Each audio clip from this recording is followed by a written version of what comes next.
Hi, my name is Talia. Welcome to Talia Nerds Out. This is my second of two videos recorded. Well, now the last video was recorded while I was still 17th. Now it's the 18th. So I'm not sure when this will go up because I already have two videos that I need to finish editing from the 2nd of January.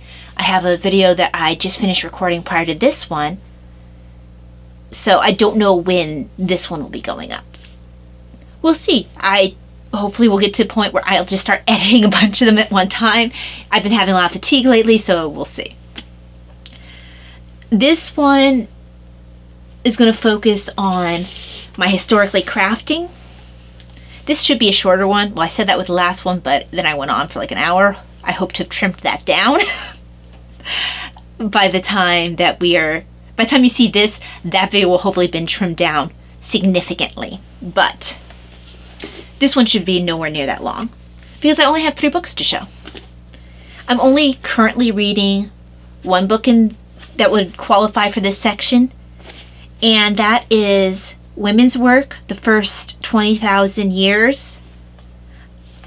And this is by Elizabeth Wayland Barber. Oh, and the undertitle is Women, Cloth, and Society in Early Times. I think I picked this up last year. Someone else in the Historathon 2023 mentioned that they were reading this or they wanted to read this. And this really caught my interest because I am a knitter and crocheter. I've used to do some drop spindling, but to do that you're holding your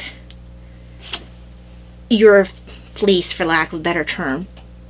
You're holding it aloft and you're spinning it, and your spindle think of a top. It's going around until you've got a nice thread that's built up. But my arms tend to fall asleep now that I've got the medical issues that I do. So if I was to hold this up long enough, I actually would have difficulty holding it up. So that's not something that I can physically manage with any comfort anymore. And it takes quite a while to get a decent amount of yarn. And that's even before you're talking about plying the yarn, which is where you twist enough yarn together to make a stronger yarn. You have like either 2 strands of yarn together, 3 strands. So 2 strands together is a 2-ply. 3 strands, think of like your 3 fingers that are twisted together like that. That's a 3-ply. If you take a thing of yarn, do I not have any yarn near me? Oh, there we go. Some of this has to be mine. Yeah, this is one that it's Mom's, but I gave it to her so I can. So this one here she's making for something for me anyway. That looks like it's a 1, 2. Okay, I think this is a 3-ply. So when you take a yarn, this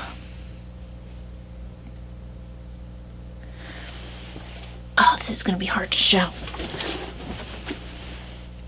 So let me just see if I can just tear it apart for you. I'll just trim this and she'll never know the difference. That's 1, 2. Oh, it is a 4-ply. So there's 1, there's 2, there's 3, that's 4. Okay, so it's all twisted together, but there you can see we actually have 4 little threads that each of these threads were individually spun. So they were spun probably, this wouldn't have been a worsted spin. This would have been a very fine spin. I'm guessing they didn't do drop spindle for this. This would have been, well, if they even did it, this probably would have been machine. But in the old times, they would have either had to drop spindle this, or in medieval times, they would have had a spinning wheel. But to ply something, you take multiple strands. In this case, you take 4, and you twist them together to create a 4-ply yarn. Now she's going to be able to tell that this was unplied, because this is a superwash yarn, which means that it doesn't, I believe they took the lanolin off, so it doesn't stick to itself as much. So this is not the best yarn for like color work or something where you want it to really adhere to itself. So she'll trim that end off. There we go. I should better put that exactly where I found it. Let me wind this up. But yeah, that's so they would first start off by spinning the yarn, then they would have to ply it, and only then would they either weave it. And I've done I tried a little bit of weaving at a fiber festival, which is a yarn festival basically. And so I've done a basic amount of weaving where I saw the weft set up. The weft? I always mistaken it because I don't actually do it myself. It is the, yeah.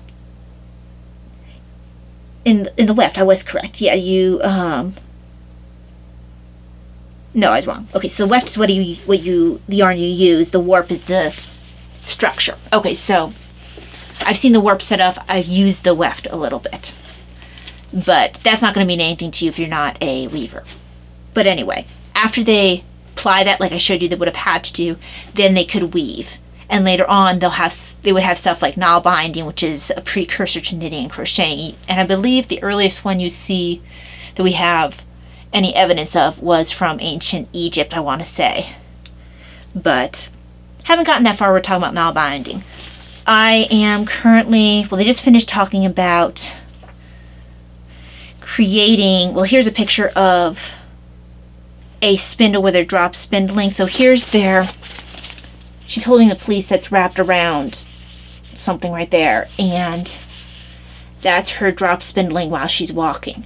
And the nice thing about the spindle is they were able to, like she shows here, walk with it. I was never good enough to walk with it, but you were able to walk with it. The author talks about seeing someone riding a donkey while they were doing it. People used to watch sheep while they're spinning. It was something that they could constantly do, because if you think about it, they didn't have the capacity to just have fast fashion or, ready-made clothes that they could just purchase.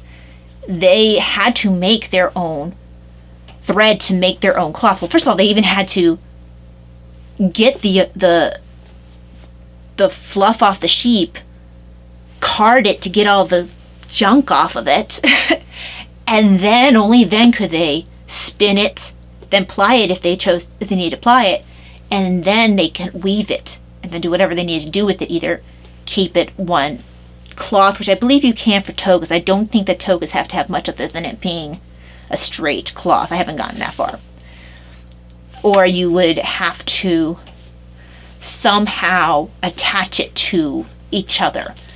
So it was quite a process to get clothes made. So they were constantly doing some sort of work besides the simple home management, the management of children, the making of meals. Besides that, which can keep you busy enough, particularly back then, you also were constantly spinning, plying, weaving, doing knot binding if that was something that was available at that time. And so it made sense, when you're thinking like, oh, of course they would get the young girls involved early on in the spinning and in the weaving, because, mom was going to need as much help as she could get, especially as more kids came along. And that's not even counting the fact that you really did, if it was possible, it'd be kind of nice to be able to make an extra money with whatever that you were able to make. And that's why also you might see even the young boys going out watching the sheep spinning. But yeah, I am not very far along. I am about 52 pages along, and this is let's see, there's a postscript. This is a 300-page book, not including like the credits and credit area and stuff. But I do think once I, really get going, this will be a good read. We just finished like hunting gathering period, or we might actually be we got the Great Thaw from like the Ice Age, so we're dealing with the fact that, oh, okay, now there is more time for some innovation where you can start looking to things like, okay, we now can think of spinning. We can now think of doing different things, making rope, doing some other things that to make our lives a bit easier, because we aren't constantly in the same level of survival mode. But yeah, this is enjoyable so far. This is right up my alley as a crafter. I did have to stop and think a little bit and refresh my memory on weaving when they were talking about it. I still didn't do it perfectly. I still have to think about it because I really am not a weaver. And I'm not really a spinner either, because that's time that's taken away from knitting. Then I don't have anything finished for that.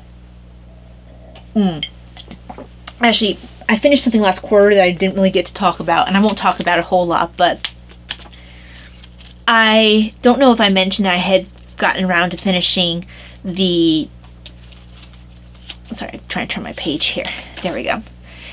The Bead Crochet Snakes, A History and Technique. This was an Adele Rogers Recluse book, and this was a very interesting book. I ended up giving it 4 stars, and these were crafts that were utilized to keep the Turkish soldiers busy, so while away their time in the British prisoner of war camps.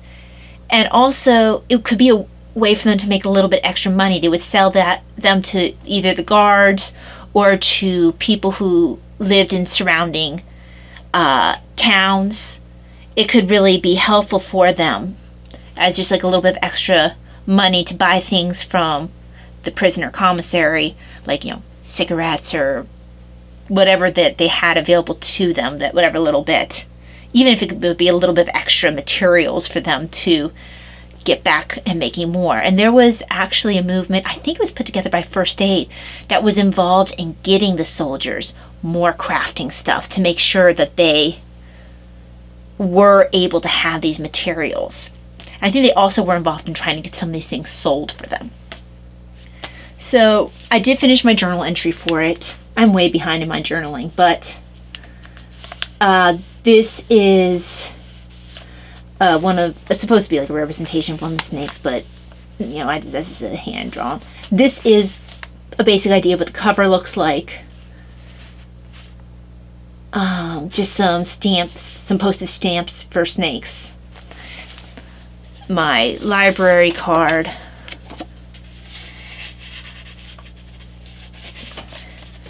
And then this is part I actually had a lot of fun with. This is the picture that I've got the review written around, is a design that the author made based off of some of the beaded the beaded crochet snakes made by the Turkish prisoners of war. This design she made is called the Why Is Everybody Always Picking on Me beaded crochet snake, and it has on it common negative sayings about snakes. Now, the one I recreated on this page isn't nearly as long as hers, but I think I have a couple of the sayings that she had on there, because it was kind of hard to read all the sayings because the snake was twisted, kind of in and out of itself. So I have on here, if it were a snake, it would have bit you. Or I think if it were a snake, it would bit you. Probably was. If it was a snake, it would have bit you. Snake eyes. You dirty snake. I think there are other ones, but so those are the colors and everything that she had for hers. It's just a replica of it. Obviously, a lot smaller. But then I have my review written in and out. It was a lot of fun to put together. And it seems like a lot of them did have this kind of like open, I'm dead look to them. Now, some of the beaded crochet snakes would have like a beaded crochet lizard in their mouth as well. One of the stories that was told was of a young girl who either her father was a guard and was given one of these snakes, or this is a guy who had purchased one of these snakes for his daughter. But the beaded crochet snake had one of the lizards in the mouth, and she mentioned that eventually the lizard fell out and got lost or something. But she remembered having a lot of fun playing with these, whereas other kids mentioned that they were only sometimes allowed to play with these snakes because they were special. But that was an interesting part of history that I really enjoyed learning about, because I really didn't know that part, and that was a World War II. What do I say here? Turkish POWs. I'm not sure if I say in here what war it is.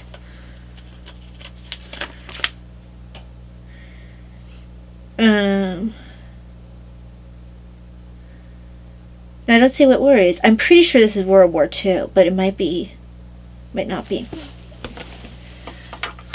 Now, for book haul, because what I've been doing is I'm splitting up book haul to try to make it pertinent to whatever section I'm in. So there might be things that I picked up a long time ago, but I just didn't show because it wasn't pertinent to the section or the time the Historathon quarter that I was in. So I had two things come in. The first was Art and Society in Roman Britain by Jennifer Lang. The book was like 99 cents. So I mostly just paid for shipping and handling. This was a steal, because usually this is expensive. I snapped it up when I saw it. And I think this is the one that was 99 cents. So you have things in here, like you have, I want to get a good picture. Well, you have the bust, like this is Head of Mercury. It's in the British Museum.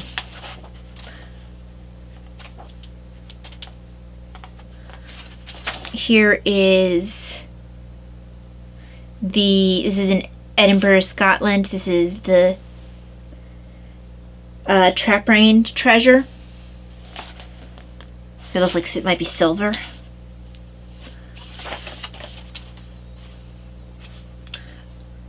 Then you have over here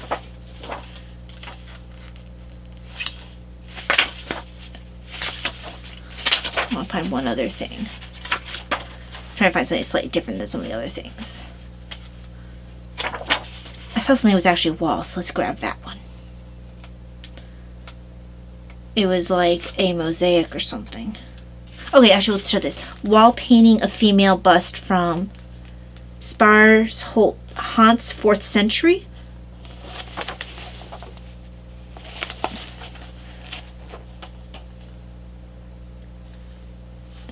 And finally, mosaic of Aeneas and Dido at Lowham Villa, Somerset, 4th century AD, in the Taunton Museum.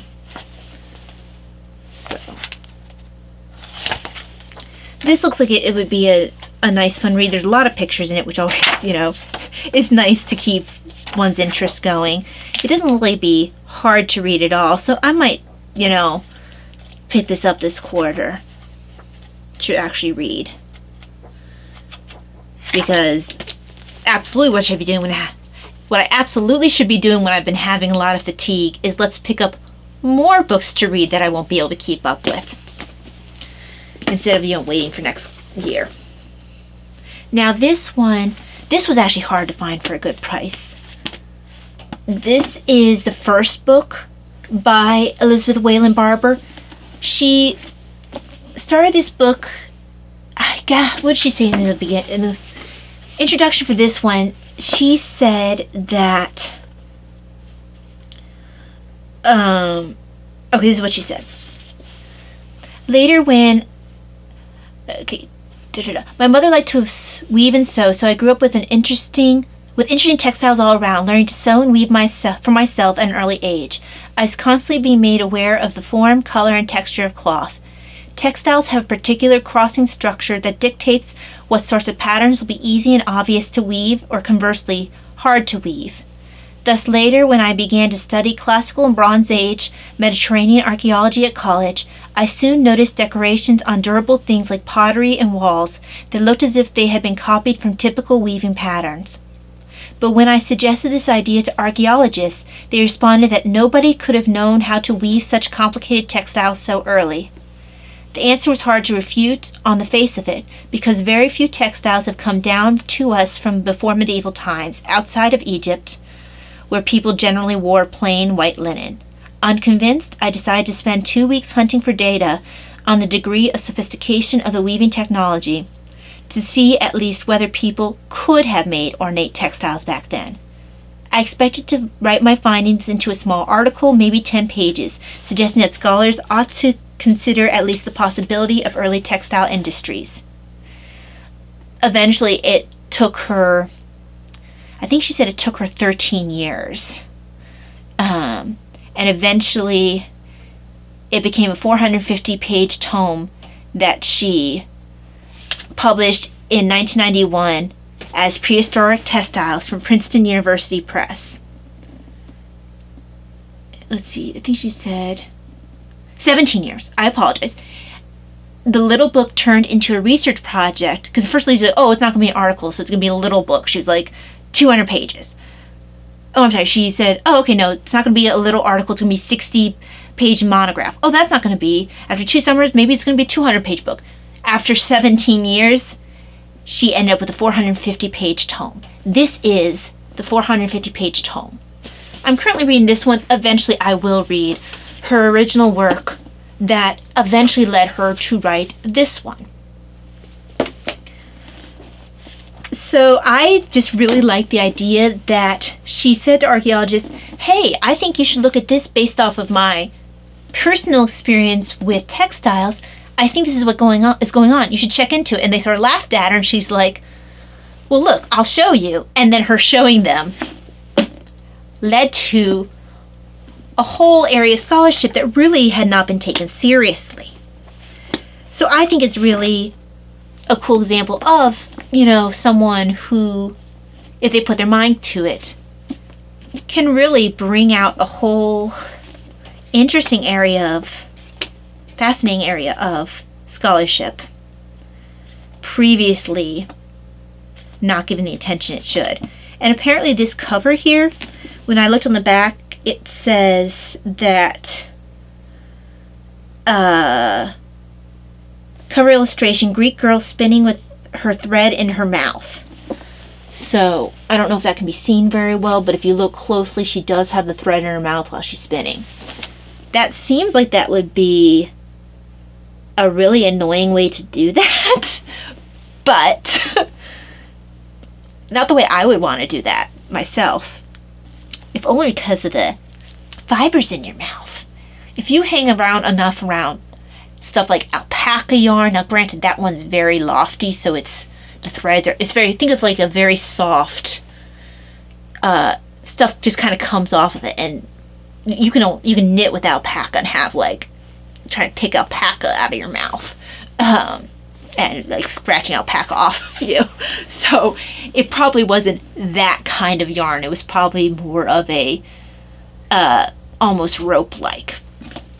But I kind of did an eye roll here. This almost had the feeling of a dad joke type thing. Not quite dad joke, but the story Barber, the story, I don't know, I had this in quotations, not quotations, parentheses. But anyway, the story Barber spins and weaves from various skills makes an exhilarating book. Someone was really proud of putting that in there. Miss Hal Hughes Broth from the publication Antiquity. I see you feeling clever with yourself. I bet you pat yourself on the back really hard for putting that in your review. But I mean, here is pleated and fringed Egyptian shirt of fine spliced linen from the first dynasty. Currently the oldest complete ancient garment we have. I was like circa 3000 BC. So that's this right here. And I wanted to see, that probably shows like how you got needles put together. I mean, probably a lot of what she's going to have here is going to be pictorial evidence, because it's hard to have cloth survive in any sort of complete form, because it's, you know, you get moths, you get cloth can be worn down. We see it all the time with our clothes. Now, granted, our clothes, because they are not handmade and not quite as durable, they're not going to last the same way a hand crafted object might. Now, I have worn holes into hand knit socks, but I've also darned hand knit socks back, and then they are basically good as new for the most part. And that's another thing. If you want to know a very basic like idea of weaving on a small scale, darning is, they mentioned that in here, darning is a very basic small scale weaving, because you set up your area all around, like is your frame. You first, you know, seam all around the area that you want to make your darning. Then you create your, it's not the weft,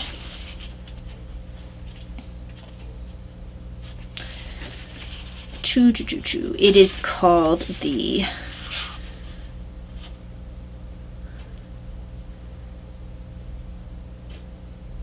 warp. So to show you, she has to have a pen in here. Sorry about that. That took a little bit longer than anticipated. None of my mom's knitting bags or crochet bags had a pen in it. So I just wanted to show you what I'm talking about. So let's do it on this napkin. See that this is the area that you need to darn right in here. So along the edges, you're going to do lay some stitches as a form. You know, you're not going, that sort of secures it so it doesn't unravel past that point, whatever you're trying to fix. Then at that point, you are going to lay down your, because I have a memory like a, what are you doing here?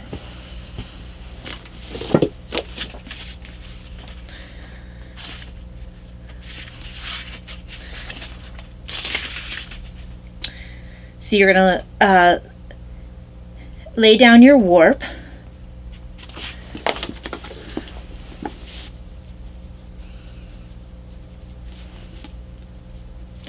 And so what your warp ends up being is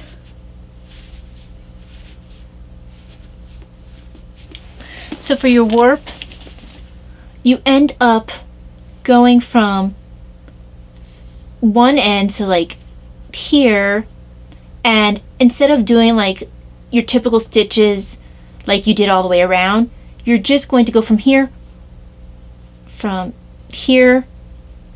all the way to here. You're just going to have a long thread going across there, and you're going to keep doing that for the length of this, back and forth.